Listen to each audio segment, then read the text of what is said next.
நீங்க முதல் தடவையா என்கிட்ட ஒண்ணு கேட்டிருக்கீங்க. ஆனா என்னால அதை கொடுக்க முடியல. அதுக்காக தயவு செஞ்சு என்ன மன்னிச்சிருங்க.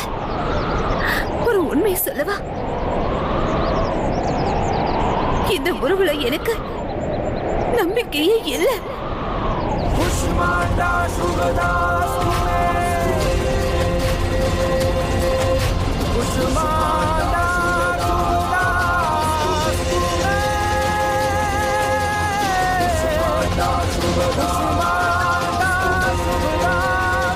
சீமா,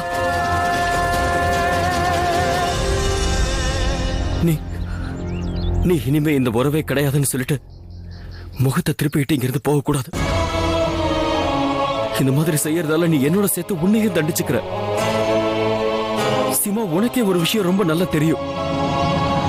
நான் அன்னைக்கு செஞ்சது எல்லாமே நம்ம குடும்பத்தோட நன்மைக்காக தான் செஞ்சேன்.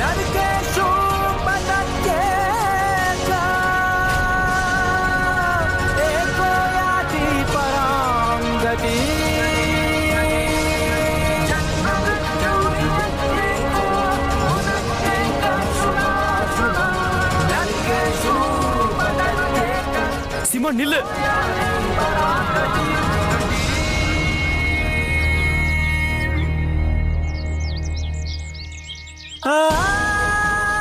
சீமா, என்னை விட்டுட்டு போகாத. நான் உன் மேல உயிரையே வச்சிருக்கேன் சீமா. எனக்கு நீதான் ரொம்ப முக்கியம். என்னால நீ இல்லாம வாழ முடியாது சீமா. நீ இல்லாம நான் சத்தியமா உயிரோட இருக்க மாட்டேன். சீமா, நில்லுன்னு சொன்ன.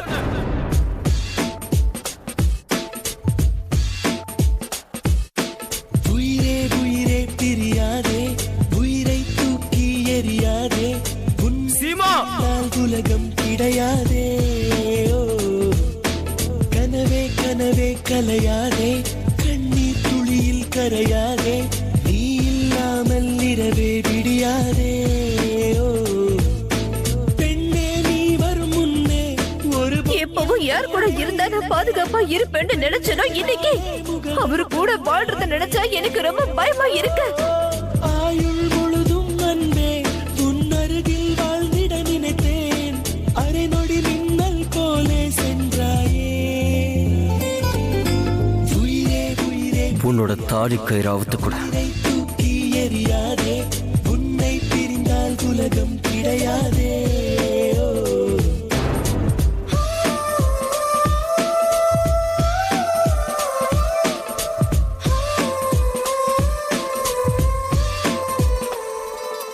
நீங்க ஏமாத்த மாட்டீங்கிற நம்பிக்கையில நான் இந்த வாக்கு கேக்குறேன். நீங்க என்னைக்குமே என்னோட வாழ்க்கையில என்னோட நம்பிக்கையா என் கூடயே இருக்கணும். சத்தியமா சொல்றேன். காலம் உன் அருகாமை அதை நான் இழந்தாலும் யாரும் எங்கேயும் போகல. நாம எப்போ இதே மாதிரி சேர்ந்தே இருப்போம். கடல் மூழ்கிய தீவுகளை கண் பார்வை நான் சீமாவை பணையம் வச்சு அந்த மூணாவது ஆட்டத்தை ஆடுறதுக்கு தயாரா இருக்கேன்.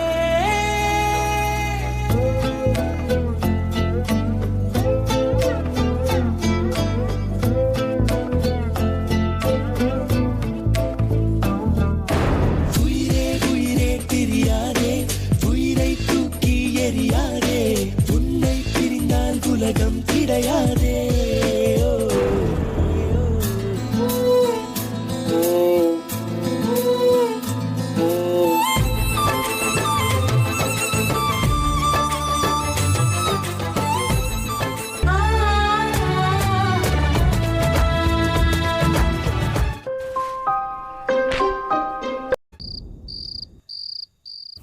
பெரிய பாட்டி டீ சாப்பிடுங்க. நல்லதுமா. ஏப்பா, ரோஹிணி சித்தார்த்த கிட்ட பேசுனியா? ஆமாமா, பேசுனேன். அவங்க வர வழியில தான் இருக்காங்க, வந்துருவாங்கம்மா.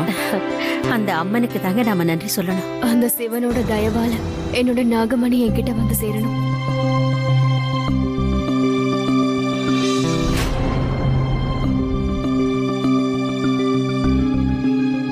அக்காக்கு என்னாச்சு? ஏன் ஏதோ யோசனையிலே இருக்காங்க?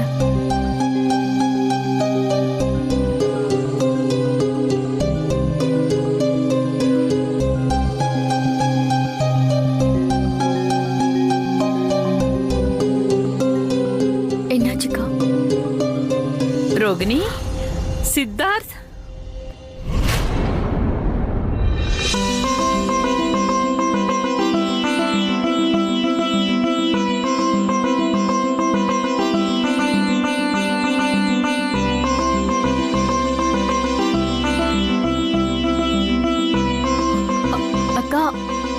ரோஹிணியும் சித்தார்த்தும் வந்துட்டாங்க.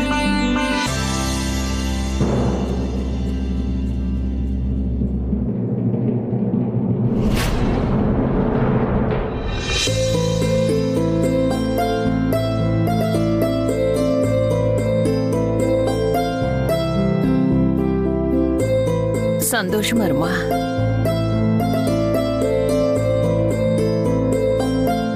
நல்லா இருப்பா.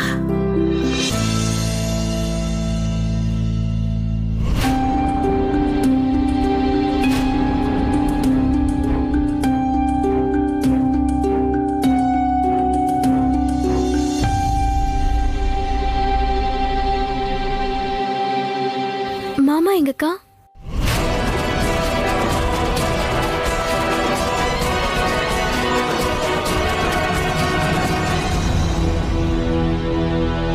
வேண்டாம் ரோகிணி, இப்ப எல்லாரும் முன்னாடியும் எந்த விஷயத்தையும் கேட்காத. வீட்டுல இருக்கவங்களுக்கு என்ன பத்தியும் பிரேம் பத்தியும் உண்மை எதுவுமே தெரியாத. நம்ம அப்புறமா பேசிக்கலாம்.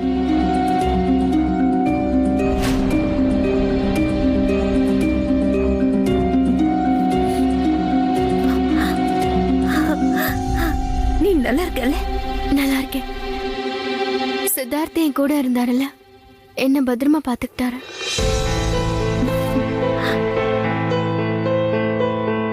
சரி சொல்லுங்கக்கா, நீங்க நல்லா இருக்கீங்களா?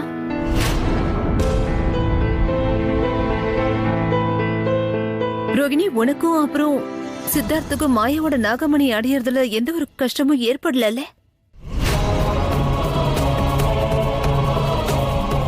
அக்காவை பாராட்டியே ஆகணும்.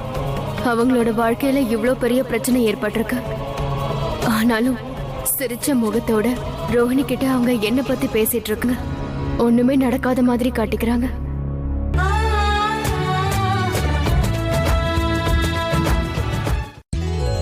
உங்க முடி உதறதை நிறுத்தணும்னா அஸ்வினியோட புது உறவை ஏற்படுத்திக்கோங்க. என்னாச்சு? ஏன் அமைதியா இருக்கீங்க? எந்த பிரச்சனையும் இல்லல்ல? அக்கா, அது எங்களோட அங்க ஒரு இன்ஸ்பெக்டரும் இருந்தாரு. அவரும் ராஜகுமாரியோட அரண்மனைக்கு அவங்கள பத்தி தெரிஞ்சுக்க வந்திருந்தாரு. Inspector Shekar Pratap, police department, Jaipur branch. அப்புறம் நான் இங்க மகாராணியை கண்காணிக்க தான் வந்திருக்கேன்.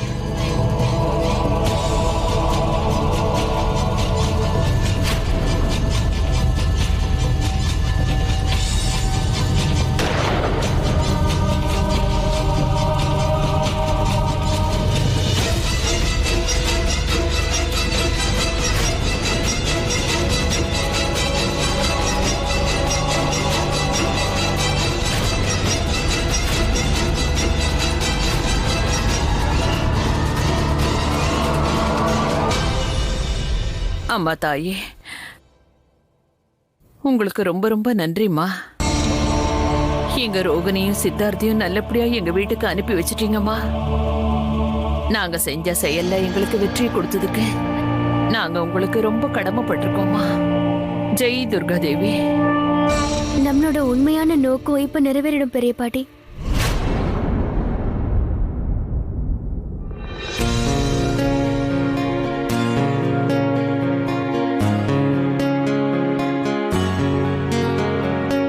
மாயா,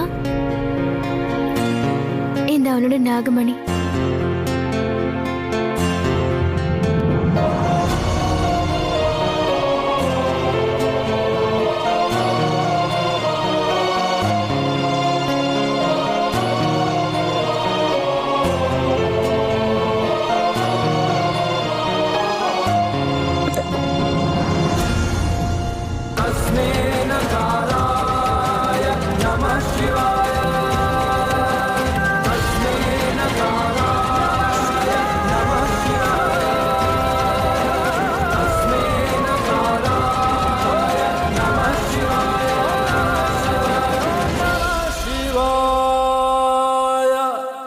தேங்க்யூ ரோஹிணி, தேங்க்யூ சித்தார்த்.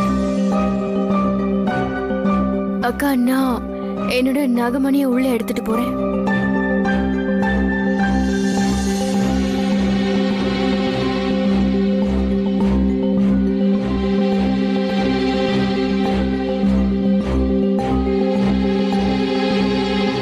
ஏன் எனக்கு இப்படி தோணுது?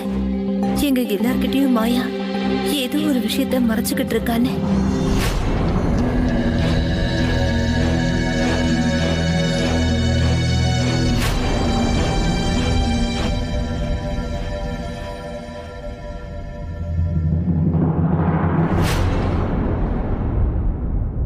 என்னாச்சு? ஏன் இவ்ளோ கவலையா இருக்க? இல்லக்கா, நான் எதுக்காக கவலைப்பட போறேன்? இப்போ எனக்கு என்னோட நாகமணியும் திரும்ப கிடைச்சிருச்சு. என்ன அக்கான்னு நினைக்கிறல, அப்புறம் என்கிட்டயும் உண்மையை மறைச்சிட்டு இருக்க. உன்னை என்னால நல்லா புரிஞ்சுக்க முடியும். சொல்லுமா, என்ன விஷயம்? இங்க பாரு, எப்போ சித்தார்த் ராஜகுமாரி பத்தி எல்லா விஷயத்தையும் சொன்னாரோ அப்பவே நீ எதையோ எழுந்த மாதிரி இருந்த. எதை பத்தியோ நீ ரொம்ப யோசிச்சுக்கிட்டு இருந்த. மாயா, சொல்லு, அப்படி என்ன விஷயம்? உனக்கு நாகமணி திரும்ப கிடைச்ச சந்தோஷமே இல்லையே. அக்கா, நீங்க யோசிக்கிற மாதிரி எதுவும் இல்ல. என்ன விஷயம்னா, எனக்கு என்னோட மணியும் என்னோட சக்தியும் ரொம்ப நாள் கழிச்சு இன்னைக்கு திரும்ப கிடைச்சிருக்கு. ஆனா ஏன்னு தெரியல, என்னால இந்த சக்தியை ஏத்துக்க முடியல. எனக்கு ஒண்ணும் புரியல மாயா. அக்கா, நான் இந்த மணியை ஏத்துக்கிட்டா உங்க எல்லாரையும் விட்டு பிரிஞ்சு போயிடுவேன். ஆமாக்கா, உங்களை விட்டு பிரிஞ்சு போனதா என்னால இந்த மணியை ஏத்துக்க முடியும். நான் என்னோட நாகத்துக்குள்ள போய் மறுபடியும் சக்திசாலி ஆயிடுவேன். உங்க எல்லாருடைய பாசத்துக்கும் முன்னாடி எனக்கு இந்த சக்தி எல்லாம் தேவைதானா இப்ப தோணுதுக்கா. நான் உங்களை விட்டுட்டு இந்த சொந்தத்தை விட்டுட்டு போக விரும்பலக்கா. அதனால நான் என்னோட இந்த நாகமணிய தியாகம் பண்ணிட நினைக்கிறேன்க்கா.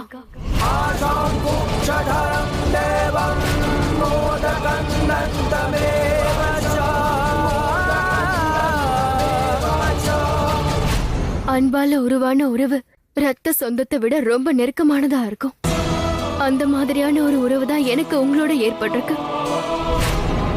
உங்களோட அன்பு அடையிறதுக்காக இந்த நாகமணிய, அப்புறம் என்னோட நாக வாழ்க்கைய நிரந்தரமா என்னோட வாழ்க்கையை விட்டு ஒதுக்கி வச்சிடலான்னு நினைக்கிறேன்க்கா. அக்கா, நான் உங்க உறவுகளோட துணையோட என்னோட மீதி வாழ்க்கைய வாழலான்னு நினைக்கிறேன். ஒரு சாதாரணமான மனுஷி மாதிரி.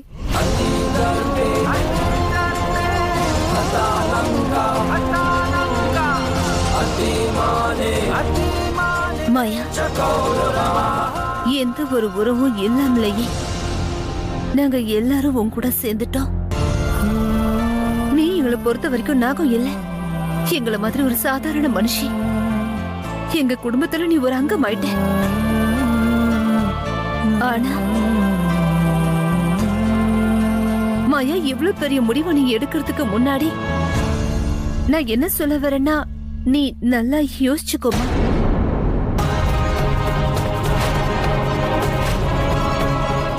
இங்க பாரு, நீ என்ன தப்பா நினைக்காத. ஒருவேளை நீ இதுக்கப்புறம் உன் வாழ்க்கை பூரா எங்க கூடயே வாழ விரும்பினா எங்க எல்லாருக்கும் சந்தோஷம் மட்டும்தான் ஏற்படும் மாயா. ஆனா மாயா, எதிர்காலத்துல நீ இந்த முடிவை எடுத்தது தப்புன்னு நினைச்சு வருத்தப்படுறத நான் விரும்பல. அப்புறம் இப்போ நீ எடுக்கிற முடிவால உனக்கு ஏதாவது பிரச்சனைகள் ஏற்படல.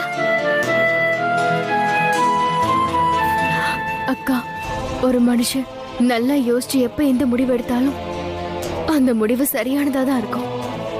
அதோட ஒருவேளை அது தப்பா இருந்தா கூட அந்த மனுஷனோட மனசு அதை ஏத்துக்க விடாது.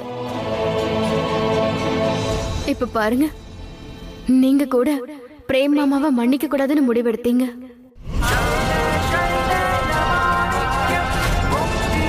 நீங்க இவ்ளோ பெரிய முடிவு எடுத்திருக்கும் போது அதை நல்லா யோசிச்சு தானக்கா எடுத்திருப்பீங்க.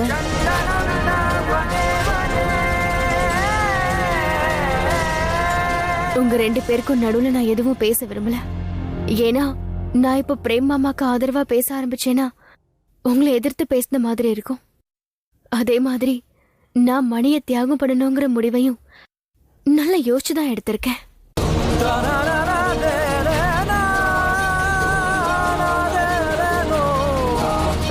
அக்கா, நான் இந்த மணியை தியாகம் பண்ற விஷயத்துல எனக்கு கொஞ்சம் டைம் எடுக்கும். நீங்க யாரும் என்னை பத்தி கவலைப்பட வேண்டாம். சரி, நீ இப்போ இந்த முடிவை நல்லா யோசிச்சுதான் எடுத்திருக்கேன்னா அப்ப நாங்க எல்லாரும் உனக்கு துணையா இருப்போம். நான் பெரியத்தைக்கும் வீட்டுல இருக்க எல்லாருக்கும் உன்னோட இந்த முடிவை பத்தி சொல்லிடுறேன்.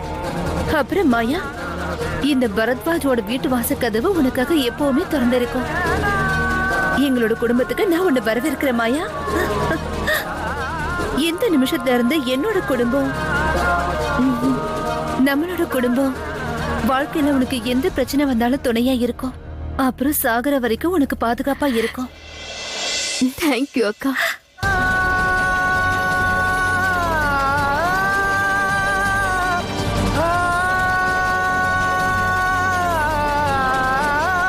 நான் கிளம்புறேன். கவனமா போ.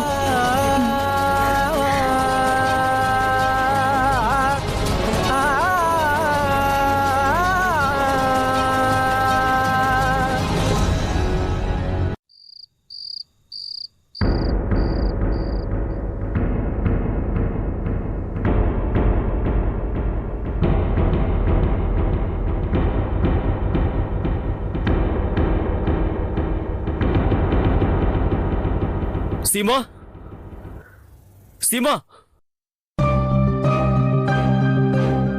என்னாச்சு பிரேம்? நீ ஏன் ரொம்ப கவலையா இருக்க?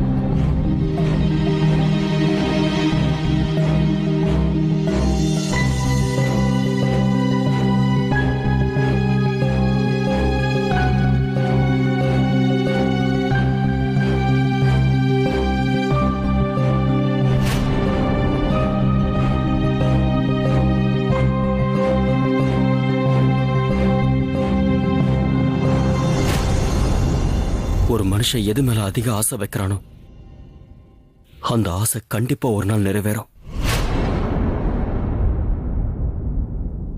6 மாசத்துக்கு முன்னாடி எனக்கு உங்ககிட்ட இருந்து விவாகரத்து வேணும்னு எல்லாரும் முன்னாடியும் கேட்டேன். 6 மாசம் நம்ம ஒன்னா இருக்கணும்னு கோர்ட்ல உத்தரவு போட்டாங்க. நம்ம உறவுக்கு ஒரு புது வாய்ப்பு கொடுத்தாங்க. ஆனா அந்த 6 மாசத்துல நான் என்னோட வாழ்க்கையில மிகப்பெரிய தப்பு பண்ணிட்டேன்.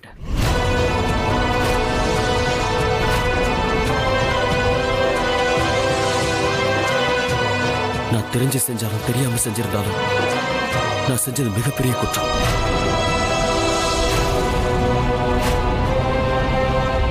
என் குடும்பத்தோட சந்தோஷத்தை காப்பாத்துறதுக்காக நான் ராஜ்வேர் கிட்ட அந்த மாதிரி ஒரு விளையாட்டை விளையாடுறேன்.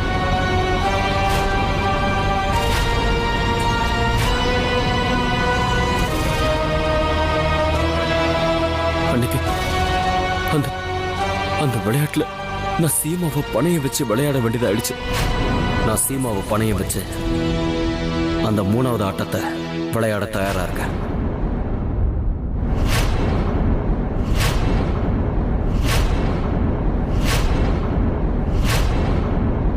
ஆனா தோத்துட்டேன்.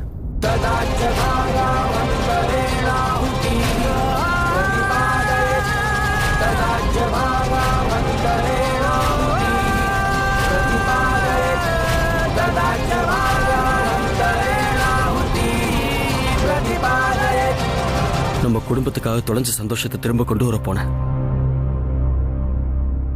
ஆனா என் மனைவியே இழந்துட்டேன். ஆனா நீ என்னை பார்த்து முகத்தை திருப்பிக்கிட்டு போக வேண்டிய அவசியம் இல்லை.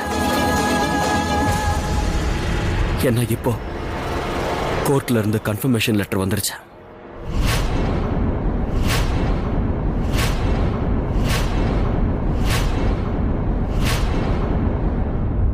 இன்னையில இருந்து 1 மாசத்துக்குள்ள நம்ம 2 பேருக்கும் விவாகரத்து கிடைச்சிடும்.